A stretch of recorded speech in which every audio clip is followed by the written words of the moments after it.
नाज़रीन, इंडिया को बहुत बहुत मुबारक। इंडिया ने अपना जंगी जुनून पूरा कर लिया और बुज़दिलाना तरीके से चोरी छुपे पाकिस्तान में दाखिल होने की कोशिश की और पाकिस्तान की खाली जगहों पर 2-4 बमियाँ सी फेंककर पाकिस्तानियों को देखकर फ़रार हो गए। आपको इसकी थोड़ी सी डिटेल बताता हूँ कि भारतीय फ़ज़ाइया की जानब से लाइन ऑफ कंट्रोल की खिलाफवर्जी की गई है, जबकि पाक फ़ज़ाइया की जवाबी कार्रवाई पर भारतीय तैयारे भाग निकले। BGSPR major general Asif Ghafoor ने अपने ट्वीट में कहा है कि भारतीय एयरफोर्स की जानब से लाइन ऑफ कंट्रोल की खिलाफवर्जी की गई है, जबकि पाक फ़ज़ाइया ने जवाबी कार्रवाई करते हुए अपने जेट तैयारों की फौरी और बरवक़्त परवाज़ें की, जिसके बाद भारतीय तैयारे वापस भाग गए।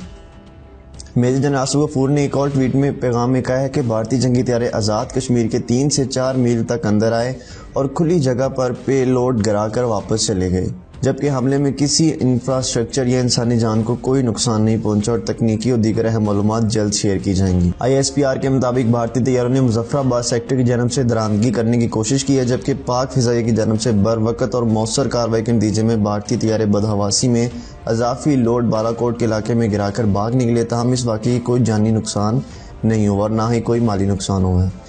वाज़ेह है कि भारत की जानब से मुसलसल धमकियों के बाद भारतीय फ़ज़ाइया ने पहली बार ये बुज़दिलाना कदम उठाया है और अब इस कदम पर देख कर भी भारत मीडिया कह रही है, भारत की आवाम कह रही है कि नहीं ये तो पाकिस्तान की मीडिया ने अपने पास से कोई शोशा छोड़ दिया। अब भी नहीं मान रहे कि यार देखें ना, एक चोरी चुपके से आप आ रहे हैं, खाली ज़मीन पे आप अपना पे लोड अपना करके भागे हैं। तो ये भाई साहब एक इंतहाई, अगर आपने भाई साहब एक मूवीज़ में कहते हैं ना कि हम पीछे से वार नहीं करते, हम ये नहीं करते, और रात के तीसरे पैर को आप आ रहे हैं कि यार पाकिस्तान की जो फ़ौज है या आर्मी है सो रही हो, तो आपको शायद ये नहीं पता कि हम सोते नहीं हैं, हम हमेशा जागते हैं। तो सो कर आप फिर भागें कैसे यार? मैं हैरान हो रहा हूँ कि फेंक कर फिर भाग गए हुए हैं। तो भाइयों, अगर आपने जंग लड़नी है तो इंसानों की तरह सीधे से लड़े। हम तो कह के थक गए हैं कि अमन का पैगाम, कि भाई अमन से रहें, बातचीत करें, मुज़ाकरात करें, लेकिन आप अपनी हरकतों से बाज नहीं आ रहे।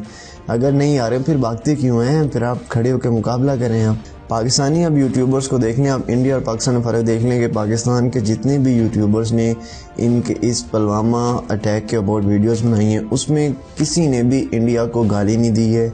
सिर्फ सब ने यही कहा कि भाई हमें इसका अफसोस हुआ है, आप इसकी इन्वेस्टिगेशन करें, अगर पाकिस्तान का कोई भी बंदा इन्वॉल्व होगा तो उसे सज़ा मिलेगी। पाकिस्तान के वज़ीर-ए-आज़म ने भी ये बात कही। लेकिन अगर आप इंडिया की तरफ चले जाएं तो उसमें गंदी गंदी गालियाँ, पाकिस्तान मुर्दाबाद और पाकिस्तान के झंडों पे पेशाब करना और ऐसी हरकतें। आप फ़र्क आप यहीं से देख लें कि इंडिया और पाकिस्तान की गवर्नमेंट में और इंडिया और पाकिस्तान की आवाम में किस चीज़ का फ़र्क है। आप इस चीज़ यहाँ से आप नोट कर लें। मूवीज़ में होता है ना कि मैंने एक अजय की मूवी देखी थी, तो उसमें पाकिस्तानी एक अमरीश पुरी, उसको पाकिस्तानी दहशतगर्द बनाया गया था। तो अजय को बोलता है कि तुम कहो पाकिस्तान जिंदाबाद, तो अजय पाकिस्तान जिंदाबाद कहता है, और फिर उसे कहता है कि तुमको हिंदुस्तान मुर्दाबाद, तो अजय भाई हिंदुस्तान मुर्दाबाद नहीं कहती। इसमें ये दिखाया गया कि हम पाकिस्तान को जिंदाबाद कहते हैं लेकिन हिंदुस्तान को मुर्दाबाद नहीं कह सकते। आप ये देखने कि आपने कभी किसी ने भी ये सुना है कि पाकिस्तान में से किसी बंदे ने ये वर्ड कहा हो कि हिंदुस्तान मुर्दाबाद? हमें ज़रूरत ही नहीं है कहने की, हमें वैसे ही पता है, हमें कहने की ज़रूरत नहीं है। लेकिन अगर आप हिंदुस्तान की तरफ चले जाएँ तो मेरा ख्याल है कि हर कोने से ये आवाज़ आएगी कि पाकिस्तान मुर्दाबाद है और पाकिस्तान के झंडे जलाए जा रहे हैं और पाकिस्तान लोगों को क्रिटिसाइज़ किया जा रहा है। हम एक अमन पसंद कौम है और हम अल्लाह का लाख लाख शुक्र अदा करते हैं कि हम में इंडिया वाली कोई भी हरकत या कोई बात नहीं है, बुज़दिल नहीं है। जो काम करते हैं सीधे सीने पे वार करते हैं, पीठ पीछे कभी वार नहीं किया। और ये आपकी एक ज़िंदा मिसाल आपके सामने है। इस बारे में आप क्या कहेंगे? हमें अपनी राय का इजहार करें नीचे कमेंट सेक्शन में। मेरी और वीडियोस के लिए मेरे चैनल को सब्सक्राइब करना ना भूलें। अल्लाह हाफिज़।